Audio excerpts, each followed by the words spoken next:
c'est pas vraiment une réponse, mais c'est pour rebondir un peu à ce que disait monsieur le tam-tam de l'Afrique. Voilà, c'est Kizanga. Alors, c'est surtout par rapport à la place de la diaspora, parce que c'est vrai que je regrette un peu tout à l'heure dans les discours de nos mères, je n'ai pas beaucoup entendu le rôle de la diaspora. Alors, nous sommes ici à Paris, qui est quand même une ville qui concentre une grande partie de la diaspora africaine.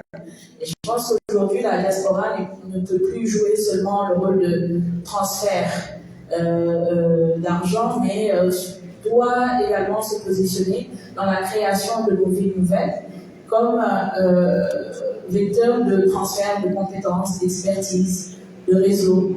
Et donc, par rapport à ça, je pense que même pour les collectivités territoriales, la diaspora peut avoir un rôle à jouer à travers le financement de projets, à travers la mise en place de véhicules d'investissement. On connaît au Sénégal le Diaspora Bond qui a été fait à l'échelle nationale. Mais aujourd'hui, les communes ont des diasporas un peu partout dans le monde qui peuvent, à mon sens, aussi apporter leur contribution au développement territorial. Voilà, donc c'est tout ce que je voulais rajouter et je vous remercie vraiment pour ce bel événement. Merci beaucoup. Merci beaucoup. Allez-y. Donc je vais juste rebondir à la remarque de notre élu concernant la promotion de l'égalité des genres dans sa collectivité locale au Sénégal et répondre également à l'intervention de la Chine qui évolue dans le domaine de la santé mentale.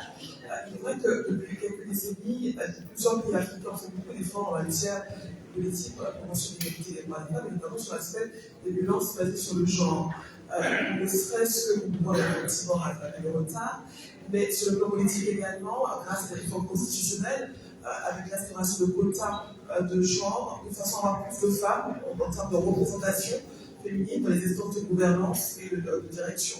Ceci dit, vu l'échelle du continent, ces efforts restent insuffisants, même, j'ai envie de dire, marginalisés. Les inégalités persistent. On sait que plus de la moitié de la population est composée de femmes, donc plus de la moitié de la population devrait avoir accès aux mêmes ressources et aux mêmes opportunités. Et on ne